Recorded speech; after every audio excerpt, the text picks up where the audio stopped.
Cô không sao chứ?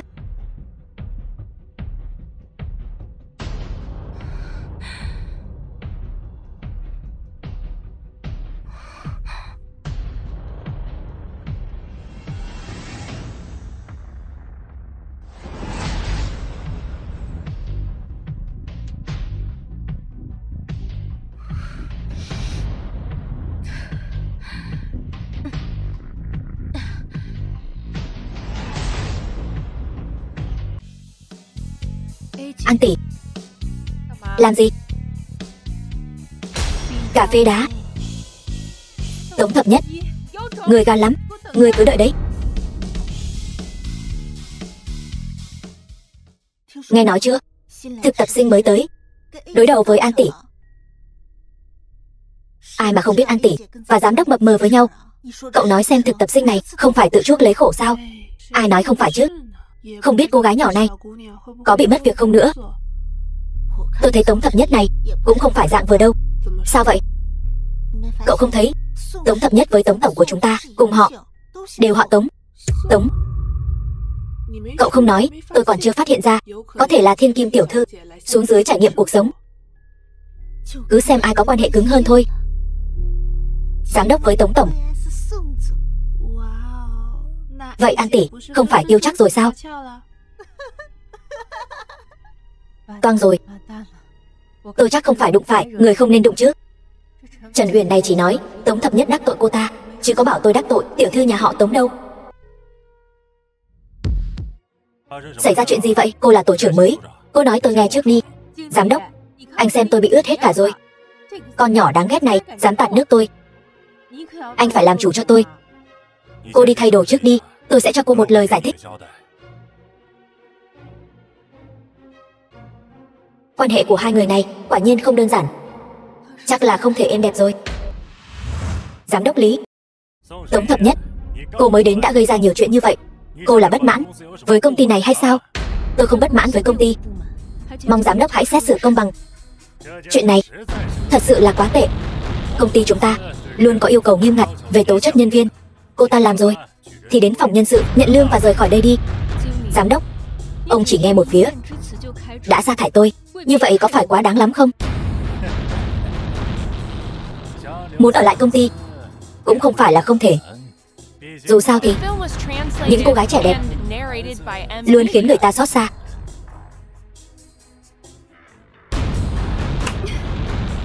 Ngươi thật quá đáng. Tống Thập Nhất tôi không thèm làm loại chuyện này. Uyển Nhi, cô đừng lo. Con nhỏ khốn nạn đó đã bị tôi gài bẫy, sắp bị đuổi việc rồi. Xử lý cô ta chẳng phải dễ như trở bàn tay sao? Cô đúng là bạn tốt của tôi. Cô chắc chắn. Uyển Nhi, cô ta không phải em gái của Tống tổng chứ? Làm sao cô ta lại là em gái của Tống tổng được? Cũng không biết là con tiện nhân ở đâu ra, cũng dám tranh giành với tôi. Bạn yêu, làm tốt lắm. Là Trần Huyền đang giở trò.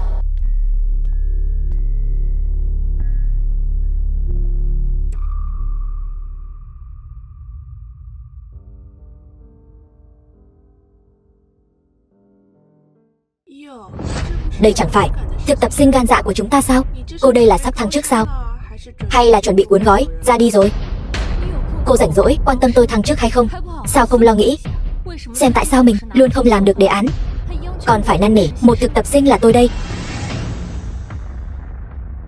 Tiểu Tống, sao cô nói chuyện như vậy? Chúng tôi cũng là quan tâm cô mà. Sự quan tâm này cô nhận hay không? Dừng tay. Tống tổng, đây là đồ khoát công ty, không phải chợ. Các người làm ầm ĩ như vậy có ra thể thống gì không? Xin lỗi. Sao mới vào công ty một ngày đã phải cuốn gói ra đi rồi? Không giống Tống Thập Nhất mà tôi biết chút nào. Ai nói tôi phải cuốn gói ra đi? Tôi chỉ đang dọn dẹp vệ sinh thôi.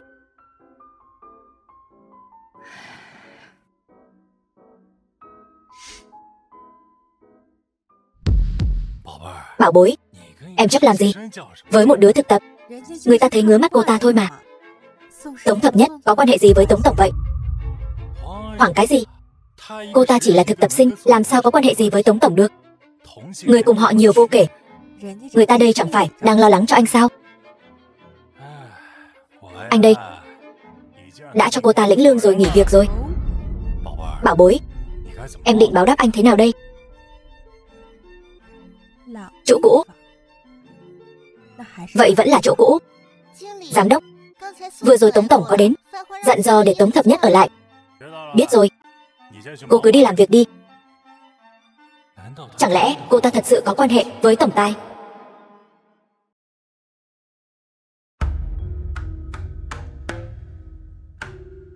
Thập Nhất, cô có quen biết Tổng Tài của chúng ta không?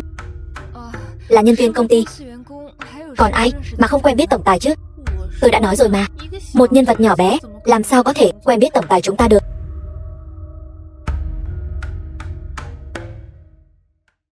Chuyện hôm nay tôi chưa xong với cô đâu. Cô cứ chờ xem. Tôi luôn sẵn sàng.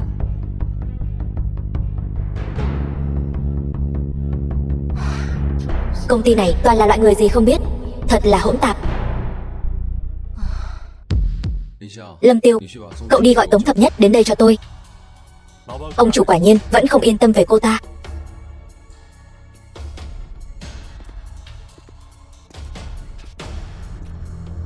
Tống tiểu thư, ông chủ mời cô lên gặp mặt.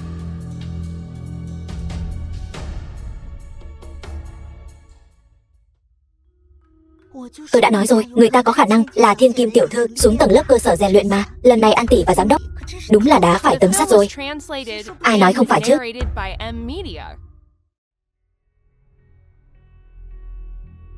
Tống Thập Nhất, em gặp chuyện không giải quyết được, sao không nói với anh? Trước đây tôi vào tập đoàn Đồ Khoát làm thực tập sinh là vì thích văn hóa doanh nghiệp của công ty. Nhưng rõ ràng công ty không như tôi nghĩ. Ý gì? Ý tôi là một người đắc đạo, cả họ được nhờ. Cấp trên và cấp dưới, quan hệ nam nữ lộn xộn. Lâm Tiêu, cậu đi điều tra cho rõ ràng. Vâng.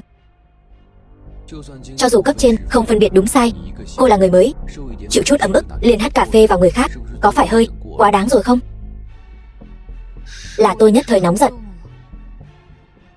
Thôi được rồi, cô cứ đi làm việc đi.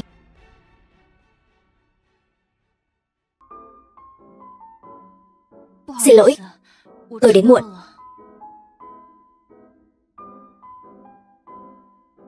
Được rồi, bản kế hoạch cuối cùng đã được chọn. Cứ theo của chị An, mọi người cùng xem qua.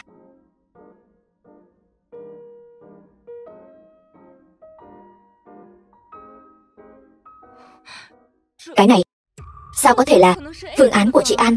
Đây là tôi mất tận 3 ngày để viết ra bản kế hoạch này. Bản kế hoạch này là do chị An nộp lên. Cô làm sao chứng minh được là của cô? Giám đốc xem này, đây là bản kế hoạch của tôi. Và cái này của chị An giống nhau y hệt. Phương hướng và phương án giống nhau là chuyện bình thường. Ý cô là nói, chị An đạo nhái phương án của cô sao? Phương hướng giống nhau là bình thường, nhưng nội dung giống hệt nhau thì không bình thường. Chị An, chị có thể chứng minh bản kế hoạch này là của chị không? Dĩ nhiên, tôi làm ở công ty bao nhiêu năm rồi. Chỉ dựa vào Tống Thập Nhất, một thực tập sinh mà muốn vu khống tôi. Hôm nay nếu không đưa ra bằng chứng thì đó là vu cáo. Tống Thập Nhất, cô có thể chứng minh bản kế hoạch này là của cô không? Thấy phương án của người khác được thông qua, liền nói người ta đạo nhái. Chị An đã làm lâu như vậy rồi, một thực tập sinh mới vào làm sao có thể đưa ra một phương án hoàn hảo như vậy? Thôi, nghỉ họp.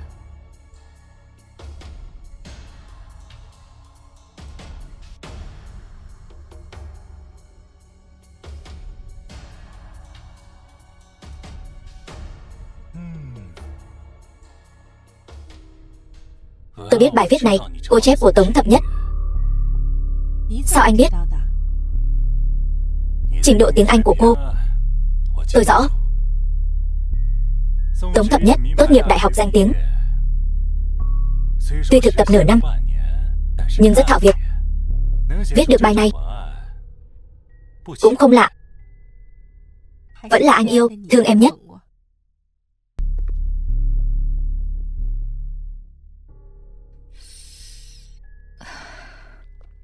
Tống Thập Nhất, em bị thương chỗ nào vậy?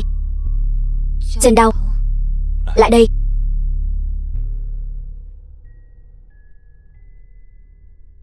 có thể sẽ hơi đau đấy. Nhịn một chút.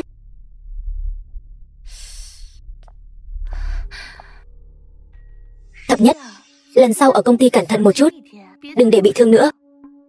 Đừng để anh trai em lo lắng nữa. Không sao đâu. Mọi người đi họp đi. Tôi không sao.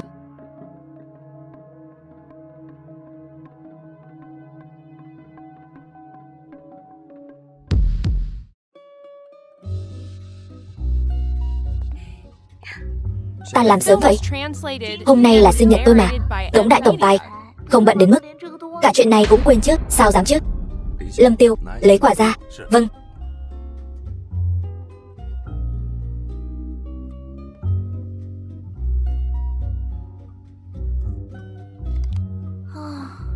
Lại là vòng cổ. Vòng cổ không tốt sao? Tôi cứ tưởng là nhẫn chứ. Phối với chiếc cổ cao của cô. Để tôi đeo cho cô. Anh thật biết dỗ dành người khác.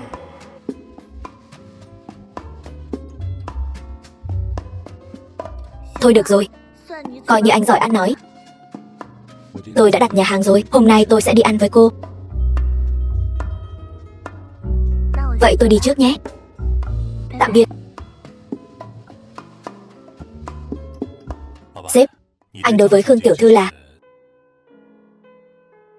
Hồi nhỏ cô ấy đã cứu mạng tôi. Tôi chỉ sợ Tống Thập Nhất ghen. Tổng tài xảy ra hỏa hoạn hậu cung rồi. Nếu không thử Tống Thập Nhất như vậy thì làm sao biết được cô ấy có chút tình cảm với tôi, hay là chỉ coi tôi là anh trai.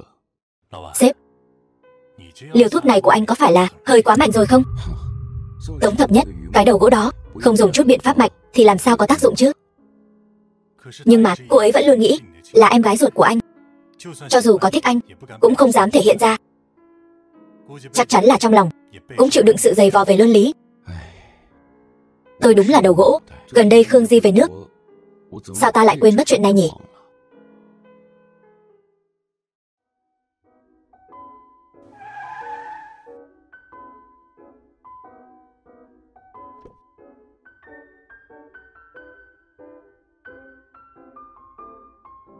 Khương Di, hôm nay ăn uống được chứ? Tống tổng mời, dĩ nhiên là hài lòng rồi. Đừng nói như vậy, hồi nhỏ cô đã cứu mạng tôi. Bữa cơm này là lẽ đương nhiên. Anh nói lần chơi trốn tìm đó hả? Phải. May mà lần đó cô đã phát hiện kịp thời, nếu không tôi có lẽ đã ngạt thở trong tủ rồi. Tống Ly, anh có thấy chúng ta là một đôi trời sinh không? Cô say rồi. Tống Ly, cứ coi như là báo đáp ơn cứu mạng của tôi, được không?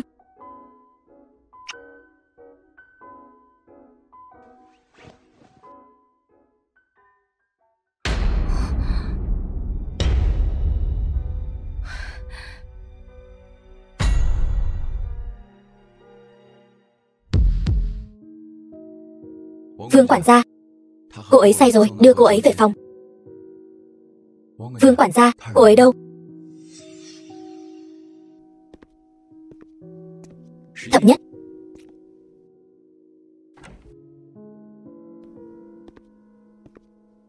Thập Nhất, anh không biết em ban ngày đã thấy gì. Tóm lại anh và Khương Di không phải loại quan hệ mà em nghĩ đâu. Quan hệ gì? Quan hệ thanh mai trúc mã, quan hệ bạn gái, hay là quan hệ có thể hôn hít? Nghe giọng em giống như một cô vợ nhỏ đang ghen. Tóm lại cô ấy có ơn với anh. Chỉ cần cô ấy không làm chuyện gì quá đáng, anh đều sẽ chiều theo cô ấy.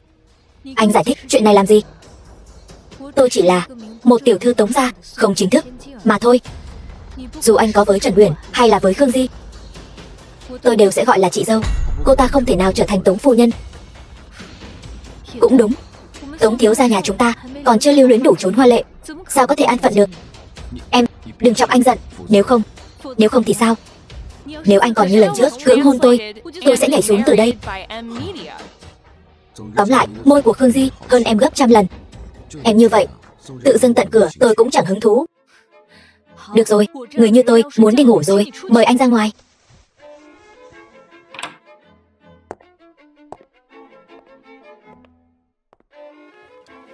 Thiếu gia, phụ nữ là phải dỗ dành, cậu như vậy, nhiều lời, đàn bà con gái không thể chịu được.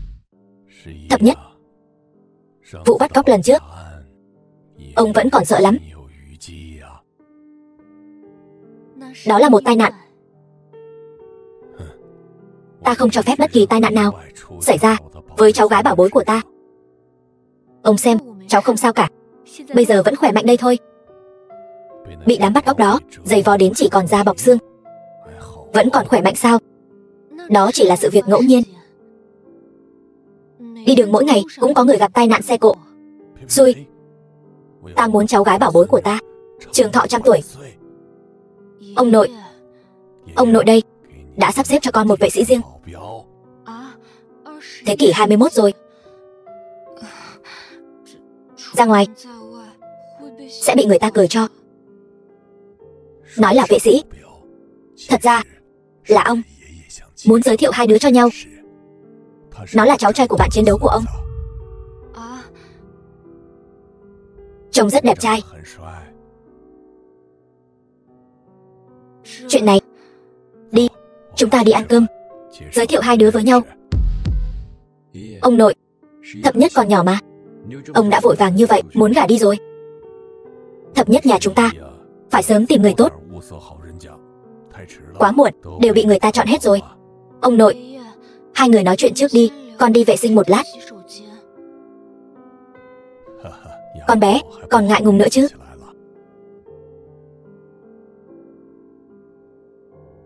Ông nội, Thập Nhất hiện không có ở đây. Ông cứ nói thẳng đi. Có chuyện gì vậy? Đột nhiên nghiêm túc thế. Con biết, Tống Thập Nhất hoàn toàn không phải là thiên kim tiểu thư nhà họ Tống gì cả. Ông lại sắp xếp thân phận cho cô ấy, lại giới thiệu người yêu cho cô ấy nữa. Mục đích của ông là... Con đều biết rồi. Tống Thập Nhất tuy không mang dòng máu nhà họ Tống, nhưng con phải chăm sóc tốt cho nó nửa đời sau. Ông nội, nếu ông đã thích Thập Nhất như vậy, vậy tại sao không giới thiệu cô ấy cho cháu trai của ông? Con giống như ba con, quá đa tình. Tuy kiếm được vài đồng bạc lẻ, nhưng chung quy không phải là người tốt. Thập Nhất nhà ông nhất định phải tìm một người tốt. Nó đâu thiếu tiền. Tài sản nhà họ Tống một nửa đều là của nó. Ông nội,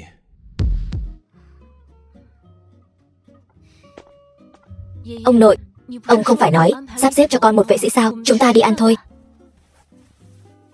Em đi làm gì? Đi cũng vô ích, người ta đâu có ưng em. Con nói chuyện kiểu gì vậy? Thập Nhất nhà chúng ta xinh lắm đó. Đúng vậy, hơn hẳn bạn gái trước đây của cậu chủ nhiều. Thập Nhất, đi thôi, chúng ta đi. Tình địch của cậu chủ đến rồi. Tống tiểu thư trông cũng khá được lòng người khác. Chính là cô ta, cậu chủ. Tống tiểu thư hồi còn đi học cũng được coi là hoa khôi của trường. Vương quản gia, ông nghe ai nói vậy? Con trai tôi và Tống tiểu thư học cùng trường. Nghe nói Tống tiểu thư ở trường cũng là nhân vật nổi tiếng. Cái trường rách nát gì thế? Mắt nhìn gì thế này? Còn bình chọn nữa. Nghĩ kỹ lại thì con bé này trông cũng được đấy. Thuộc dạng càng nhìn càng thấy ưa nhìn.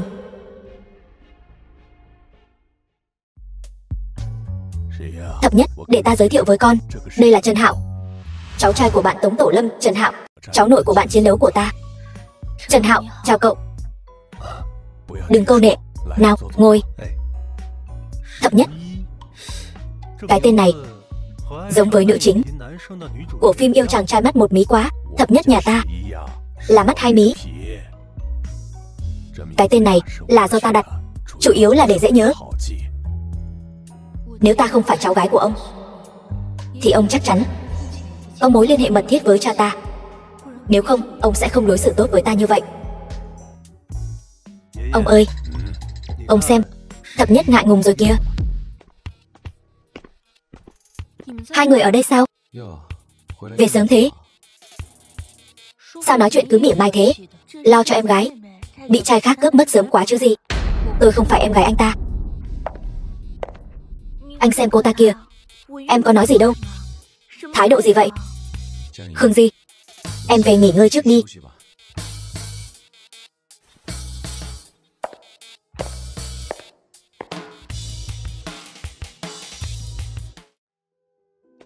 Thập Nhất, Anh đến đây làm gì? Không sợ thanh mai trúc mã của anh giận sao? Tống Ly, anh làm việc chưa bao giờ cần phải giải thích với bất kỳ ai. Đúng vậy, ngầu thật. Vậy anh đến đây làm gì? Em nghe lén anh nói chuyện với ông rồi. Em không cố ý nghe lén. Hai người nói chuyện đâu. Nhưng hôm đó tình cờ hai người nói chuyện ở phòng khách.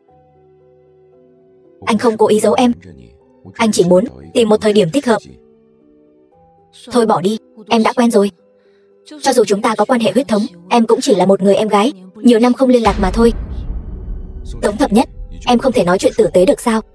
Tống đại thiếu gia, nếu anh suốt ngày phải đối mặt với một người luôn giấu giếm anh mọi chuyện, anh có thể nói chuyện tử tế được không?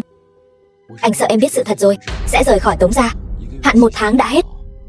Anh không có lý do gì để giữ em lại nữa. Anh nói thật sao? Thật giả thế nào tự em đi mà kiểm chứng. Còn nữa, cái tên Trần Hạo đó, vì ông rất tin tưởng cậu ta, nhưng theo anh được biết, cậu ta luôn nhòm ngó công ty đồ khoát. Em không có quan hệ gì với Trần Hạo cả. Em mới gặp cậu ta hôm nay lần đầu. Anh nói mấy chuyện này làm gì? Anh sợ cái đầu gỗ của em bị người ta dỗ dành mất. Anh nói ai đầu gỗ? Anh bỏ chữ đầu gỗ đi. Dù sao thì tự cẩn thận. Thì ra anh ấy lo lắng cho mình.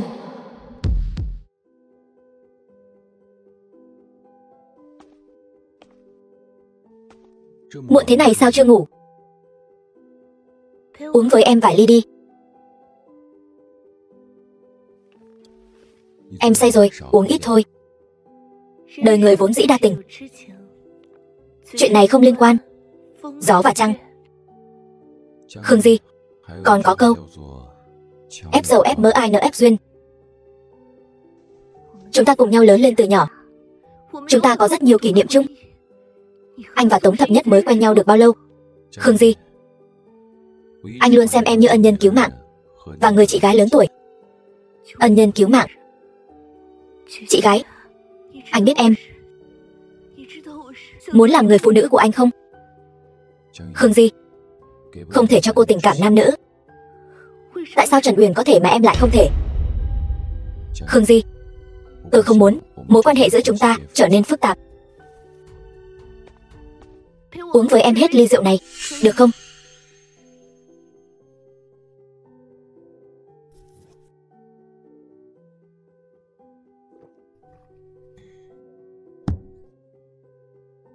Được rồi chứ? The film was translated and narrated by M Media.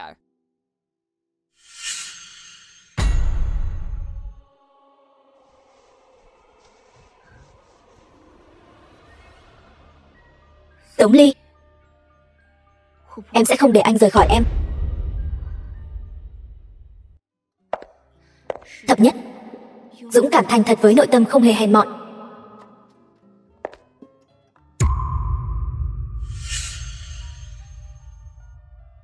Tống Thập Nhất ơi là Tống Thập Nhất, người cũng không phải mới biết hôm nay hắn là tên lăng nhăng, vậy mà vẫn còn muốn mở lòng với hắn.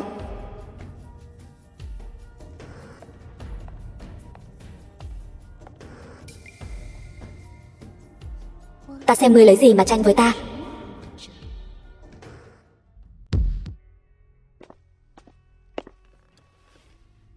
Tống Thập Nhất đâu? Hình như ra ngoài rồi. Đi đâu? Tống tiểu thư không nói. Sáng sớm, Trần tiên sinh đến đón Tống tiểu thư. Tống Thập Nhất, đúng là ôm bên trái, giữ bên phải. Thập Nhất chỉ là lớn rồi, có bạn trai thôi mà. Anh là anh trai, có phải quản quá chặt rồi không? Cô ấy không phải em gái anh. Cái gì? Anh đã điều tra rõ ràng rồi. Cô ấy không phải em gái anh.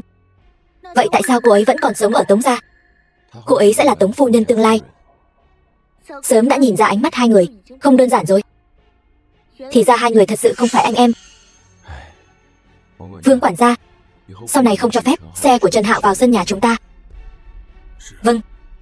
Thiếu gia, lão gia đặc biệt sắp xếp, nói Trần Hạo đến phải tiếp đãi cho tốt. Còn nói Trần Hạo là cháu rể tương lai của ông. Tống Ly, ta muốn loại nữ nhân nào mà ta không tìm được? Tống Thập Nhất thật không biết điều. Tống tiểu thư gọi điện về, nói là ra ngoài dạo chơi cho khuây khỏa, mấy ngày nữa sẽ về.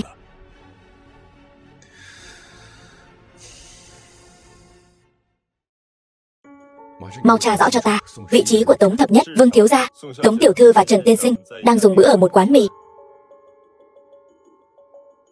Trần Hạo này cũng biết tán gái thật. Lần đầu hẹn hò đã dẫn đến quán mì. Khương Di, hôm nay cuối tuần, chúng ta ra ngoài ăn cơm đi. Được.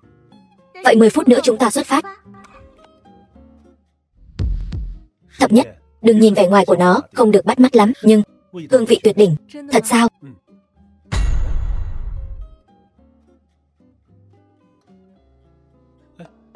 Kia có phải Tống Ly không? Anh ta đến đây làm gì? Chắc là dẫn thanh mai trúc mã của anh ta đi hẹn hò đó. Mau đến chào hỏi đi. Không cần đâu.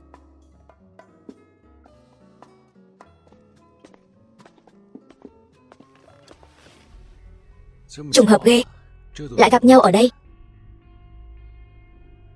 Ra là Tống Ly cố tình đến để gặp Tống Thập Nhất. Thập Nhất, em không phiền chứ? Cô ấy tất nhiên là không phiền rồi. Chúng tôi sống chung bao lâu rồi? Đều rất thân thuộc.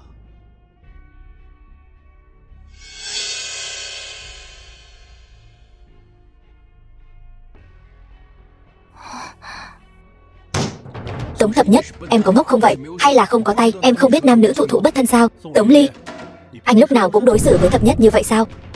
Nếu để Tống lão gia biết được, ông ấy sẽ không cho phép đâu. Đừng hòng lấy lão gia ra để áp chế ta. Lau miệng thì đã sao? Còn hơn anh ở trên giường với người khác.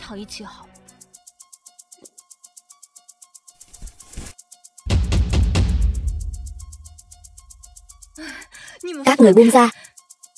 Trên giường gì chứ? Cùng nhau gì? Em nói rõ ra đi. Tôi nói gì thì tự anh biết rõ trong lòng.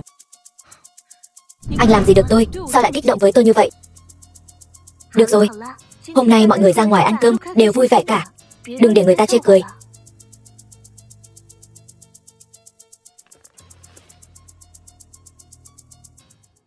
Đồ khoát, là do một tay anh gây dựng nên.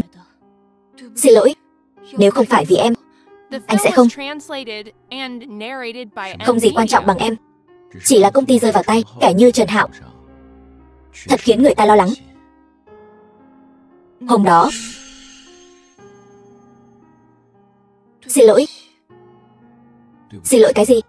Ông nội em có ơn cứu mạng ông nội anh. Ông nội vẫn luôn không đồng ý chúng ta ở bên nhau. Trước đây anh đối với tình cảm không nghiêm túc. Ông nội không đồng ý cũng bình thường. Ông chủ, chủ tịch mời anh và Tống tiểu thư cùng đến nhà ông ấy. Thập Nhất, nghe nói hôm nay con làm ầm ĩ ở hội đồng quản trị. Ông nội, ông đừng trách Thập Nhất. Em ấy cũng là vì muốn giúp con. Tống Ly, nếu hai người nhất quyết muốn ở bên nhau, ta sẽ thu hồi toàn bộ tài sản của Tống gia. Con phải suy nghĩ cho kỹ. Cho dù là như vậy, hai người vẫn muốn ở bên nhau sao? Ông nội, công ty đồ khoát vốn dĩ là do một tay Tống Ly xây dựng nên. Thập Nhất không cầu tài sản của Tống gia. Xin ông nội đừng thu hồi quyền lực của Tống Ly ở công ty đồ khoát. Thập Nhất, ta đang hỏi Tống Ly, con bảo nó trả lời. Ông nội, con chỉ cần một mình Thập Nhất.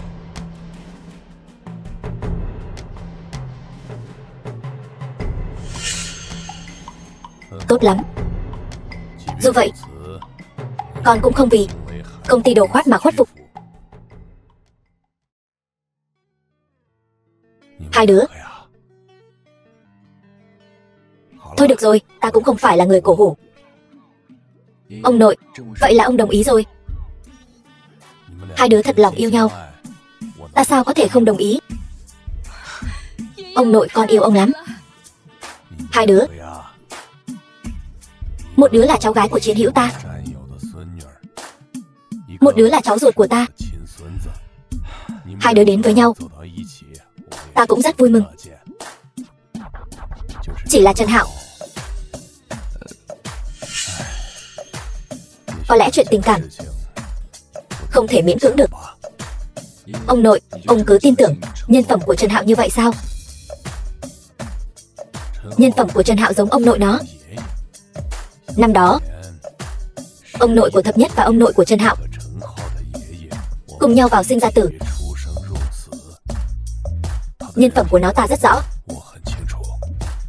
Ông nội, có câu nói gọi là lâu ngày mới biết lòng người. Trần Hạo là Trần Hạo, ông nội hắn là ông nội hắn. Ly Nhi, đây gọi là thành kiến của con đối với tình địch.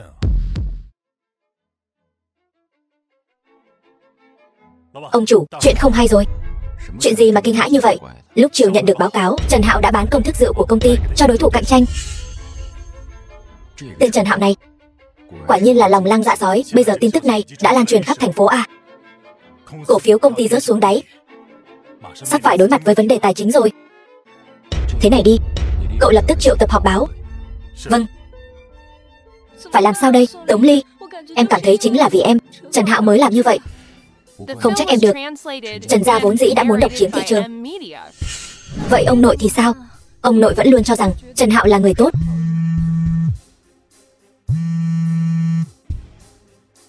Alo, thiếu gia. Không hay rồi.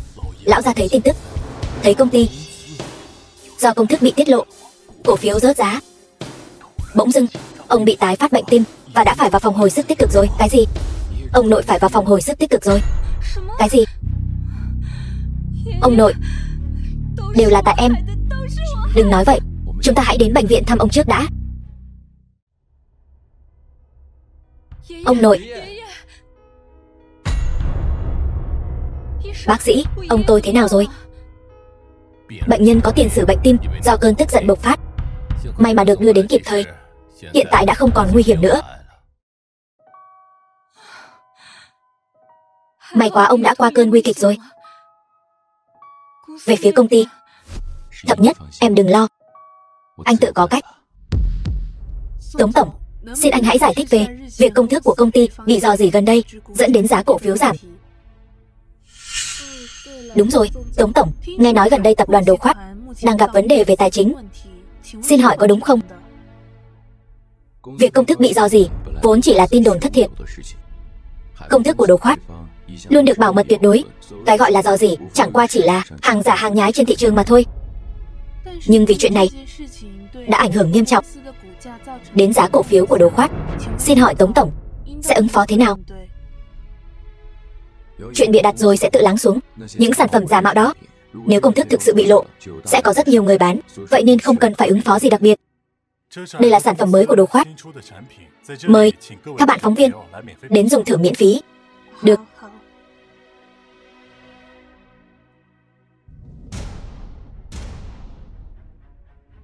Công ty Đồ Khoát quả là thương hiệu lâu đời. Loại rượu trái cây này làm sao người khác có thể làm được chứ? Thực lực của Đồ Khoát là đây chứ đâu. Buổi họp báo hôm nay đến đây là kết thúc. Tống Ly, anh biết từ trước rồi phải không? Anh biết ngay Trần Hạo đó không có ý tốt gì đâu. Công thức là do anh cố tình để lại trên máy tính. Trần Hạo lại dám làm ra chuyện như vậy. Biết người biết mặt khó biết lòng.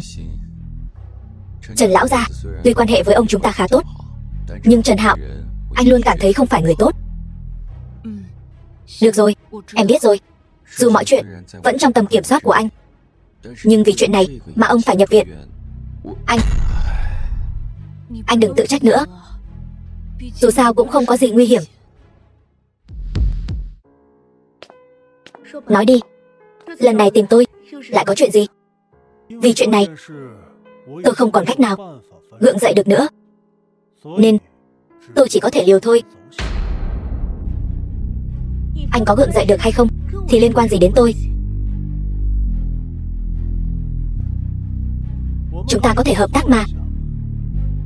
Mỗi người đạt được điều mình muốn. Hợp tác với loại người như anh thì tôi được lợi gì chứ? Chẳng lẽ người không muốn có được Tống Ly? Ta chỉ muốn lấy được công thức thật. Ngươi ăn cắp công thức để bán, còn có thể bán cái giả nữa. Hợp tác với loại người như ngươi có đảm bảo gì không? Đó là bởi vì Tống Ly hắn tâm cơ hãm hại ta. Được. Vậy ngươi có kế hoạch gì? Kế hoạch thông thường? Đương nhiên không được rồi. Ta định bắt cóc Tống Thập Nhất. Ngươi điên rồi, đó là phạm pháp. Phạm pháp? Thủ đoạn gì thực ra không quan trọng. Ta chỉ cần có được thứ ta muốn là đủ rồi.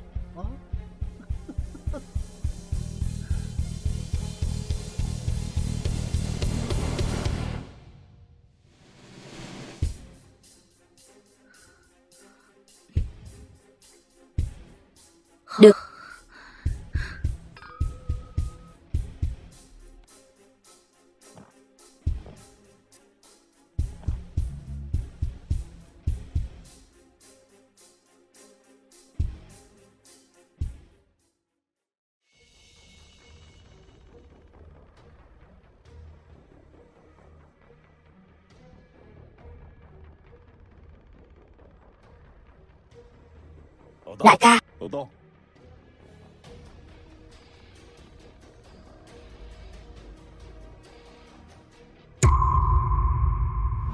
các cậu nhìn rõ bức ảnh này chưa? Chúng tôi nhìn rõ rồi. Cô gái này chính là mục tiêu lần này của các ngươi. Nhớ mục đích chuyến đi này của các ngươi. Sau khi việc thành, ta sẽ cho các ngươi thêm 10 vạn nữa. Được.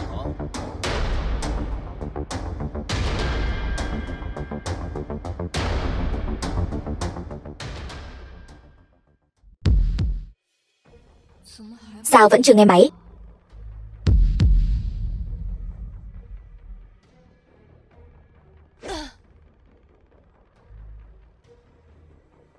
Thập nhất, bác sĩ điều trị chính của ông nội. Này Thập nhất. Alo Thập nhất. Này Thập nhất, em đâu rồi? Thập nhất nghe thấy không? Alo.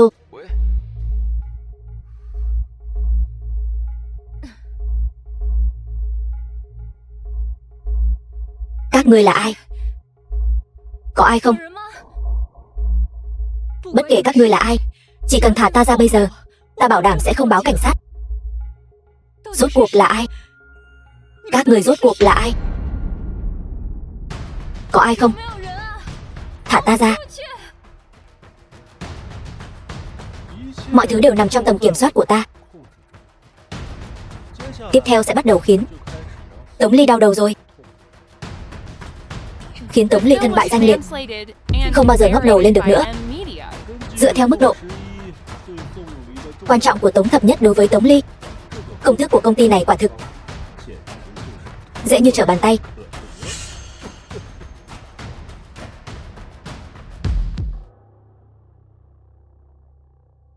Ông chủ, thế nào? Vừa rồi người của phòng hành chính báo cáo rằng camera ở góc quay được một chiếc xe không thuộc công ty chúng ta, không biển số. Chắc chắn là chiếc xe đã bắt cóc Tống tiểu thư. Còn thông tin gì về chiếc xe này không?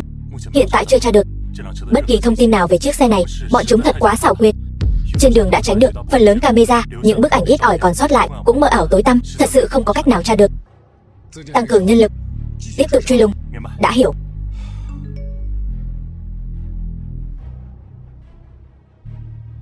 Nhanh, đi tìm người tra số điện thoại này. Vâng. Bất kể ngươi là ai, dám bắt cóc Tống Thập Nhất, ta nhất định sẽ khiến ngươi trả giá. Canh chừng cho kỹ. Nếu để mất cô ấy, các ngươi cũng đừng hòng sống. Yên tâm đi ông chủ, cứ chờ xem. Cho cô ta ăn chút gì đó, đừng để cô ta đói. Rõ.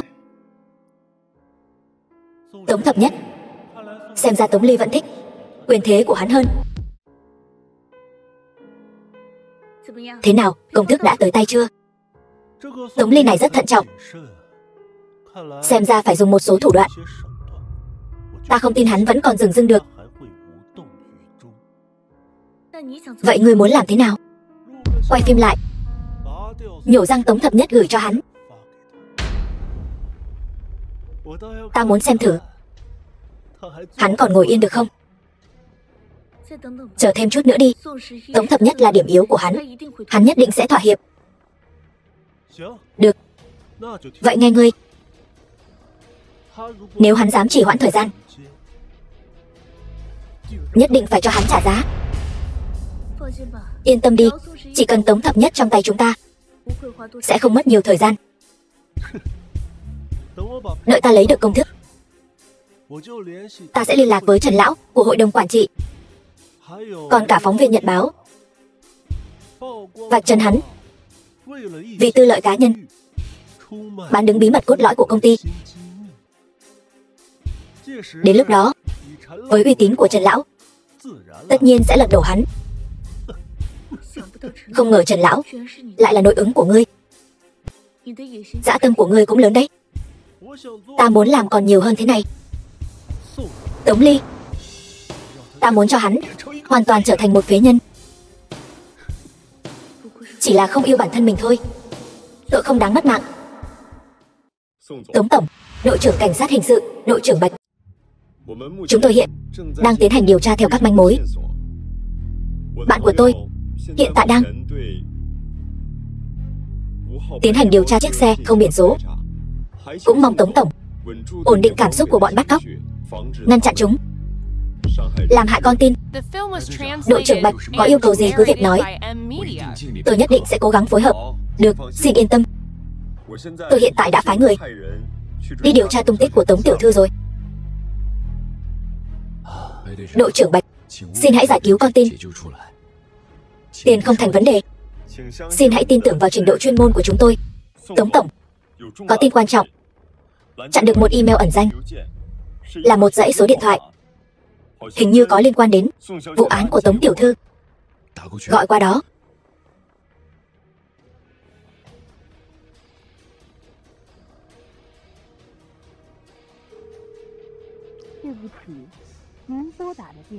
Không gọi được. Phiền đội trưởng Bạch kiểm tra địa chỉ IP của số điện thoại này. Được.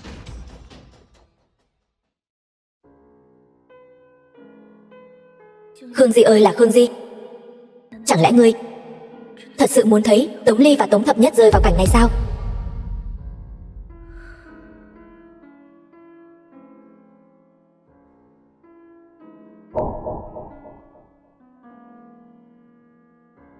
Đợi lấy được công thức, chúng ta sẽ thả Tống Thập Nhất.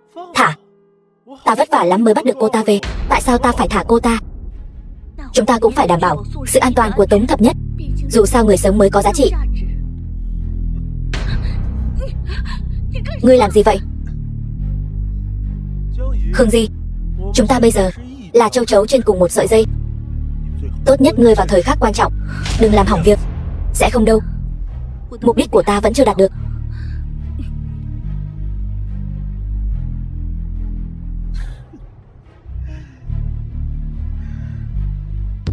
Tống Tổng, hòm thư ẩn danh mà chúng tôi theo dõi được lại gửi một địa chỉ đến, hình như cùng với địa chỉ IP điện thoại đã điều tra trước đó là cùng một địa chỉ. Đội trưởng Bạch lập tức gọi điện thoại thông báo cho người của chúng ta khởi hành ngay lập tức, không thể chậm trễ. Được. Thập Nhất, cuối cùng cũng tìm được em rồi. Em đợi thêm chút nữa, em nhất định không thể xảy ra chuyện gì. Tập hợp mọi người, xuất phát ngay. Đi thôi. Khương Di, sao tôi lại thấy hơi bất ổn? Không có đâu, là cậu nghĩ nhiều rồi. Sao tôi lại thấy trong lòng hơi bất an? Không được, tôi phải đi xem sao. Có phải cảnh sát đến rồi không? Nghe giọng điệu này của cô là đã biết cảnh sát sẽ đến từ lâu rồi. Cậu đang nói nhăng nói cuội gì vậy? Con tiện nhân này phản bội tôi.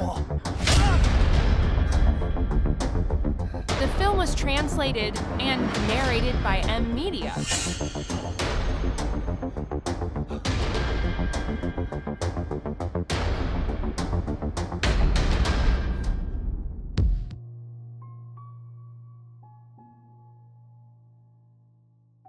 Thập Nhất,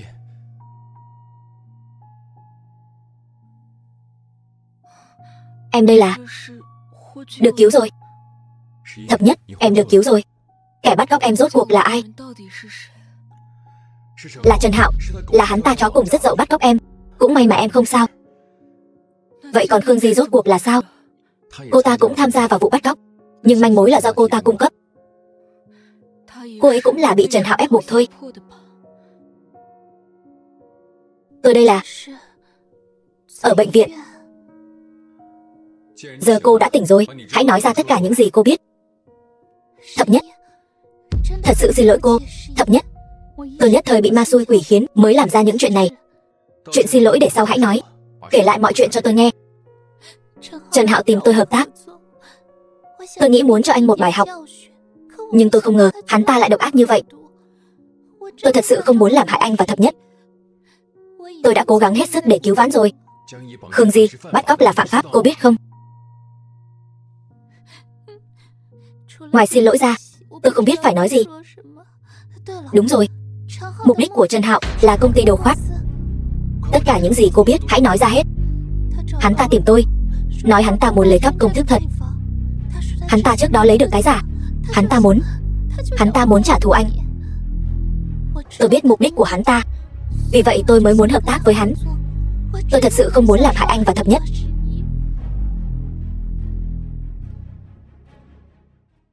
Bác sĩ, khi nào họ mới tỉnh lại?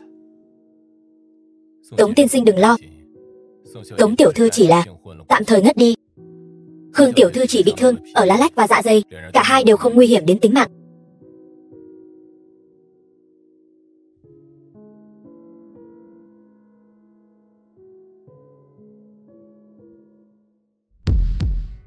Không ngờ Trần Hạo thuê lại là sát thủ chuyên nghiệp. Trần Hạo đây là ôm tâm địa độc ác cỡ nào mới bắt cóc em. Hắn ta là người tâm cơ, làm việc tàn nhẫn. Chỉ là trước đây ngụy trang tốt thôi. Tất cả những điều này đều là do lòng tham của hắn ta gây ra. Nếu không, sẽ không tồi tệ như vậy.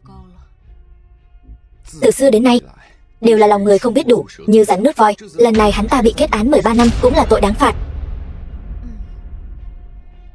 Trần Hạo đã vào tù rồi. Chỗ Khương Di tỷ, chúng ta hãy rút đơn kiện đi. Tại sao lại rút đơn kiện? Cô ta cũng là đồng phạm mà. Nhưng Khương Di tỷ đã tỉnh ngộ rồi. Nếu không có Khương Di tỷ, em còn không biết sẽ gặp phải chuyện gì nữa. Hai tên sát thủ đó lúc làm biên bản đều nói Khương Di tỷ bảo họ cho em ăn, cũng thay em cản lại những thủ đoạn dày vò của Trần Hạo. Cô ấy thực sự có ơn cứu mạng chúng ta. Thôi được rồi, rút đơn kiện đi. Vậy thì tốt. Đúng rồi, công ty thế nào rồi? Chúng tôi đã tìm được chứng cứ rồi. Tất cả đều nằm trong tầm kiểm soát của anh. Vậy chúng ta đi thăm ông nội thôi. The film was translated and narrated by M Media.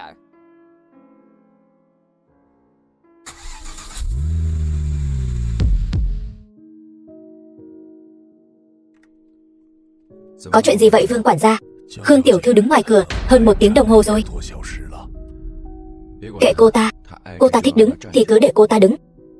Đừng để cô ta làm phiền chúng tôi. Tống Ly, thật không biết làm sao với em nữa. Vương quản gia, khám người cô ta rồi hãy cho vào. Không ổn đâu, anh không phải sợ cô ta làm hại em sao?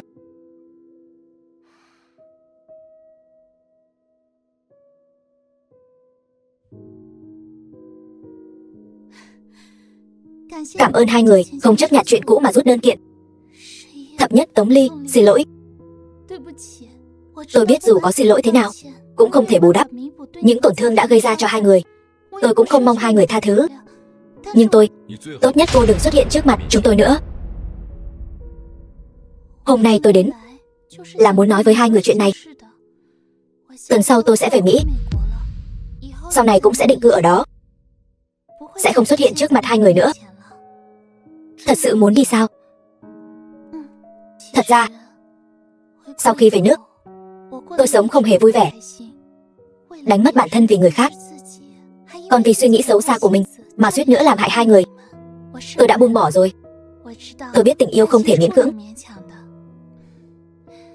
Chúc hai người hạnh phúc. Sau này đừng làm những chuyện hại người hại mình như vậy nữa. Tống Ly.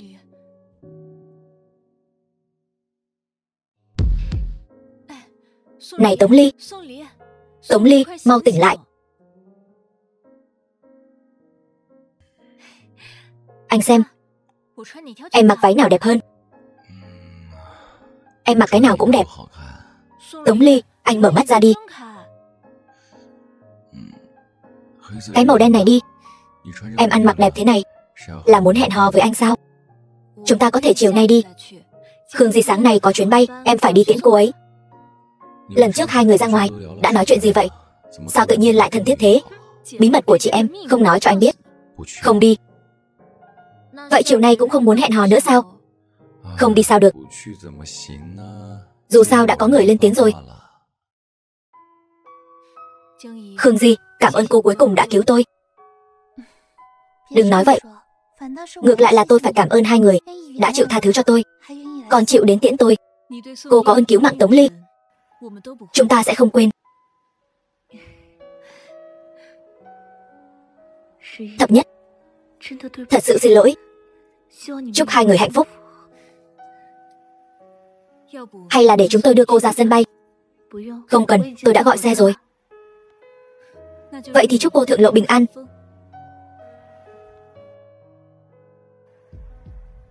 Anh có thể nào ga lăng một chút không?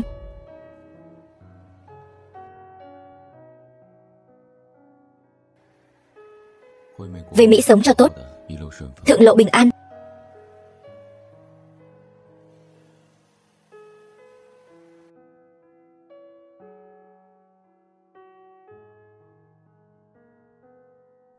Tạm biệt. Tình cảm thời niên thiếu của tôi. The film was Chúc hai người hạnh phúc. translated and narrated by M Media. Thập nhất.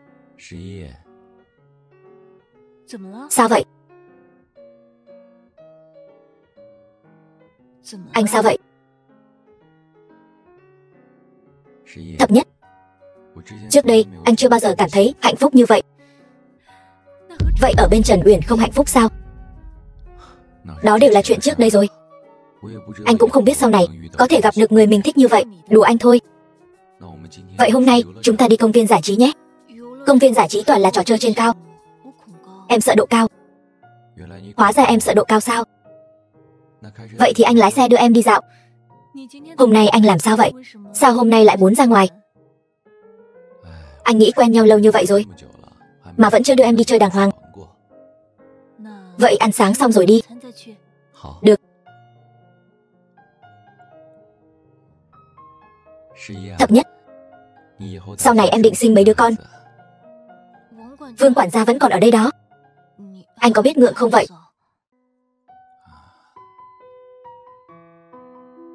Sinh con là chuyện bình thường mà.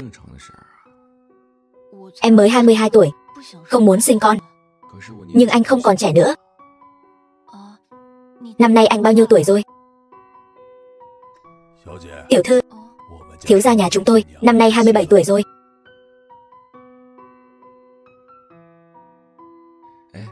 Thập nhất, anh đột nhiên nhớ ra một chuyện. Chuyện gì? Sau này chúng ta sinh con, dù theo họ của em hay họ của anh, đều họ Tống. Thật hạnh phúc. Sao hôm nay nhà không có ai vậy? Em nói xem.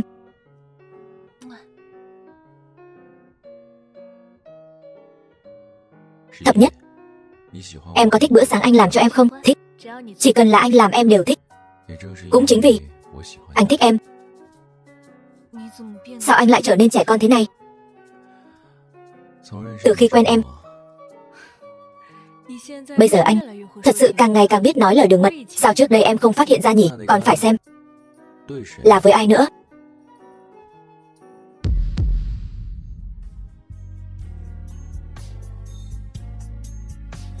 Thập nhất, lấy anh nhé. Em thật không ngờ anh lại cầu hôn như vậy.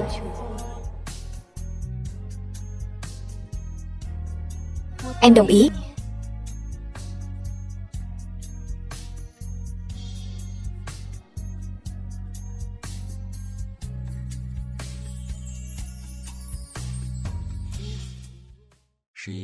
Thập nhất, hôm sau anh đưa em đi gặp mẹ anh. Đúng rồi, em chưa gặp mẹ anh bao giờ. Bà ấy nhất định sẽ thích em giống như anh. Em có nên mang quà gì không? Anh đã chuẩn bị rồi. Hôm sau em cứ đi với anh là được. Hai người ngồi đi. Bác gái, đây là quà con biếu bác. Có lòng rồi. Bác gái, con đi vệ sinh một lát, hai người cứ nói chuyện trước đi. Thập nhất rất thông minh. Mẹ của Tống Ly biết sau khi mẹ gặp cô ấy, chắc chắn có chuyện muốn nói với con. Cô ấy vừa lanh lợi vừa có lúc ngốc nghếch. Con rất thích cô ấy. Con nhất định phải cưới cô ấy. Tốt lắm. Ta còn tưởng con cũng giống cha con, cả đời lưu luyến bụi hoa. Có thể gặp được người khiến con an tâm lập gia đình, mẹ rất an lòng. Mẹ con biết, ba những năm nay đã làm mẹ đau lòng rất nhiều. Con vẫn luôn thất vọng về tình cảm, cho đến khi gặp Thập Nhất. Sự lương thiện của cô ấy, sự đơn thuần của cô ấy, đều khiến con say mê. Mẹ biết, cũng mong hai con hạnh phúc.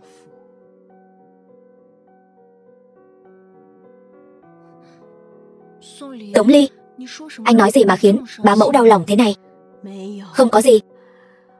Bác và nó chỉ nhắc lại chuyện cũ, nên có chút xúc động thôi. Mẹ, chuyện đã qua hãy để nó qua đi. Sau này, con và Tống Ly sẽ cùng hiếu kính mẹ. Ngoan.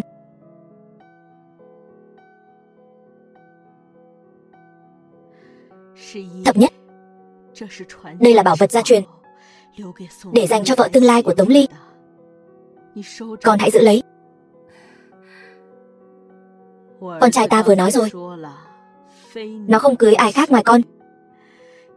Trước đây, ta còn sợ chiếc vòng ngọc này không tặng được cho ai. Mẹ, sao mẹ lại nói con trai mình như vậy? Thập nhất đâu phải người ngoài.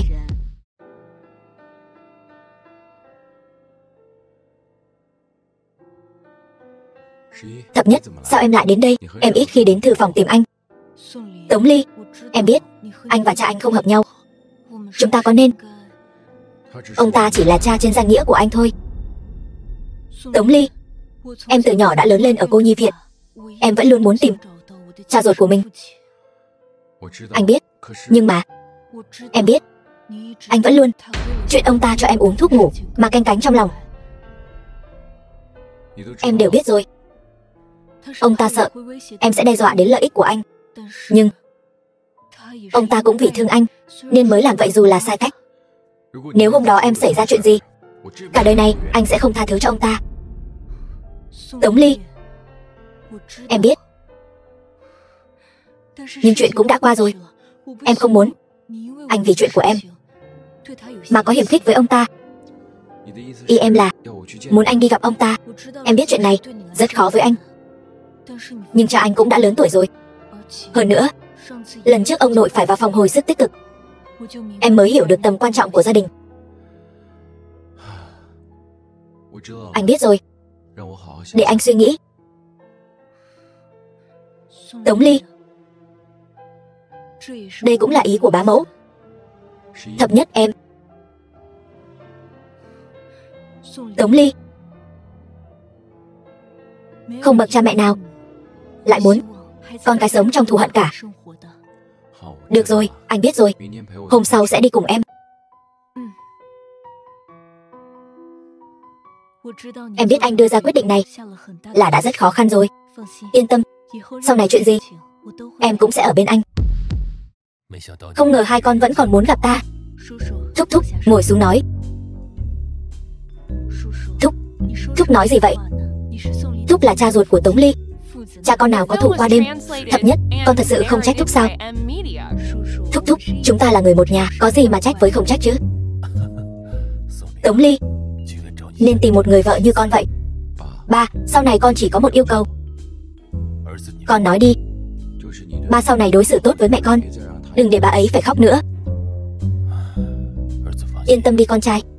Trước đây ta đối xử không tốt với mẹ con, ta có lỗi với bà ấy. Sau này ta nhất định sẽ đối xử tốt với bà ấy. Thúc, sau này con và Tống Ly sẽ thường xuyên đến thăm hai người. Con dâu tốt như vậy, phải nhanh chóng cưới về nhà. Ta sợ người khác cướp mất. Nhẫn cũng đã đeo rồi, chạy không thoát đâu. Thập nhất, anh vẫn luôn biết em lương thiện, nhưng anh không ngờ em lại tốt với cha mẹ anh như vậy. Mối quan hệ giữa người với người vốn dĩ nên như vậy. Thập nhất, em làm anh cảm thấy ấm áp. Vậy không được. Tại sao không được? Tống Ly có biệt danh là tổng tài lạnh lùng, quá ấm áp thì không còn là tổng tài nữa. Có em là đủ rồi. Tổng tài hay không không quan trọng.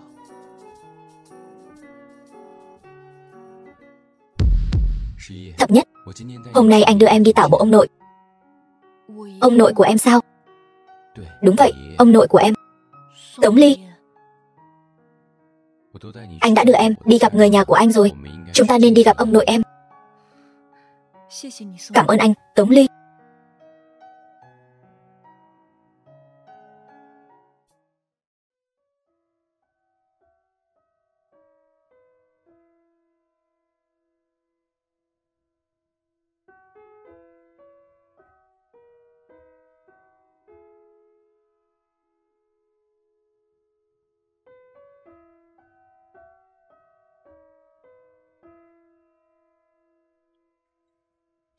Ông nội ơi, con đến thăm ông đây. Ông nội, ông để lại cho con một đứa cháu gái tốt như vậy, Tống Ly con nào có phúc phận gì. Ông nội, lúc ông hấp hối, tuy ông không ở bên con, nhưng vẫn nhờ ông nội của Tống Ly chăm sóc con. Ông nội, cảm ơn ông lúc đó đã cứu ông nội của con. Con nhất định sẽ thay ông chăm sóc tốt Thập Nhất. Thập Nhất, anh nói cho em một tin tốt. Gì vậy? Thật ra, anh vẫn luôn tìm kiếm tin tức về cha mẹ ruột của em. Đã có manh mối rồi. Họ vẫn còn sống. Họ đang sống ở Mỹ. Và họ cũng đang tìm kiếm em. Không lâu nữa sẽ bay đến Trung Quốc đoàn tụ với em. Thật sao? Tống Thập Nhất em không còn là đứa trẻ không cha mẹ nữa rồi.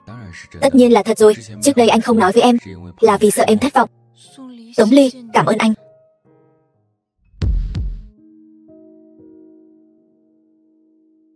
Bệnh nhân tỉnh lại là không sao rồi. Ông nội. Thập Nhất. Ông nội. Thập Nhất ở đây. Ông nội cuối cùng cũng tỉnh rồi. Thập Nhất sợ cả đời này đều không gặp được ông nữa. Ông nội còn chưa thấy con thành ra lập thất, không nỡ mất mạng. Ông nội đừng nói vậy. Ông nhất định sẽ sống lâu trăm tuổi. Tống Ly. Ông nội. Ông ơi, con đây. Con nhất định phải chăm sóc tốt cho Thập Nhất. Nếu không, ta không còn mặt mũi nào gặp lại đồng đội cũ nữa. Ông yên tâm, cháu nhất định sẽ chăm sóc tốt cho Thập Nhất. Trần Hạo đâu? Ông, Trần Hạo bắt cóc Thập Nhất, liên quan đến tội phạm hình sự, bị cảnh sát đưa đi rồi. Cái gì? Nó bắt cóc Thập Nhất. Thập Nhất. Cháu không sao chứ? Cháu không sao, ông đừng lo. Chuyện này đều tại Trần Hạo. Trần Hạo gieo gió gặt bão.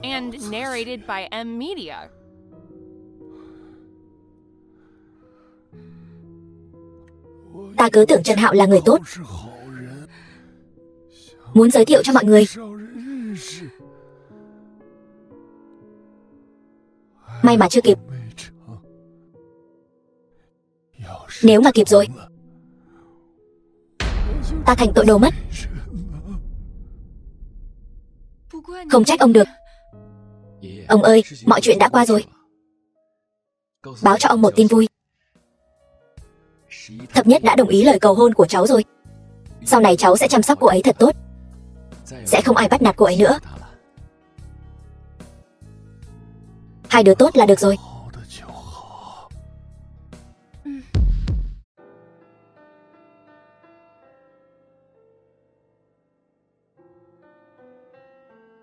Ông, chúng cháu đến đón ông xuất viện. Mọi người đều đến rồi. Ba, về nhà thôi, chuẩn bị hôn lễ cho Tống Ly. Ly Nhi, xem ra quan hệ của con với ba con đã tốt hơn rồi. Ông ơi, đây đều là công lao của Thập Nhất, khiến con hiểu được tầm quan trọng của gia đình. Thập Nhất thật sự là con dâu tốt của Tống gia chúng ta. Đi.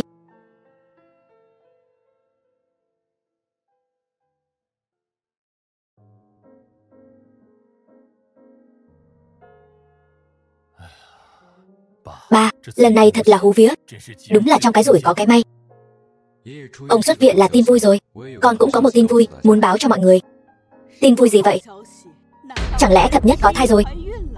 Ta sắp được làm bà nội rồi. Thật sao? Vậy tôi phải nhanh chóng mua biệt thự, tặng cho đại công thần của Tống gia chúng ta. Tống Ly, mau giải thích rõ ràng, có thai gì chứ? Tuy con cũng rất muốn làm ba, nhưng mà điều con muốn tuyên bố không phải chuyện này. Đừng úp mở nữa. Con đã tìm được cha mẹ ruột của Thập Nhất, đã liên lạc với họ. Hôm sau sẽ đáp máy bay về thành phố A. Thật sao? Tống Ly, xem ra quyết định của ta vẫn là không sai. Vâng, không ngờ con thật sự nghĩ cho Thập Nhất. Không ngờ con còn tìm được cha mẹ ruột cho nó. Ông, Tống Ly luôn đối xử rất tốt với cháu. Ông biết, Thập nhất của chúng ta xứng đáng. Tống Ly nhà ta cuối cùng cũng biết yêu thương người khác rồi. Ta rất an lòng.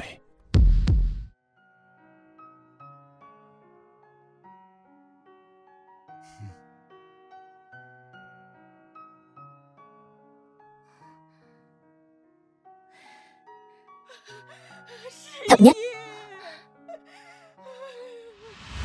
mẹ của Tống Thập Nhất. Có phải con là thập nhất của mẹ không? Mẹ, con là thập nhất. Thập nhất là ba đây. Ba. Tống Ly, anh mau nhìn xem, đây là mẹ, đây là ba của em. Ba mẹ, con là bạn trai của thập nhất. Đứa trẻ ngoan, may mà thập nhất nhà ta gặp được con. Cha của Tống Thập Nhất. Ba, chúng con gặp nhau chính là duyên phận trời định. Mau vào nhà nói chuyện.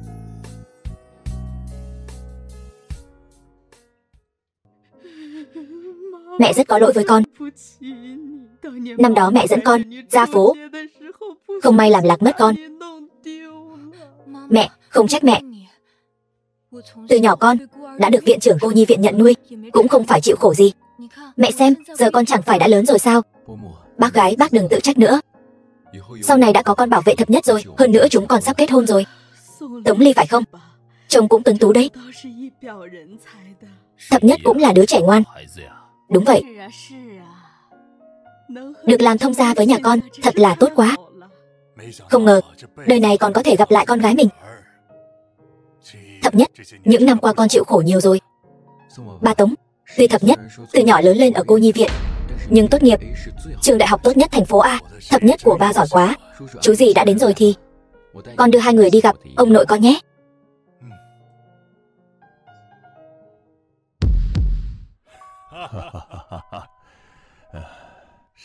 Thập nhất chính là phúc tinh của nhà họ Tống chúng tôi.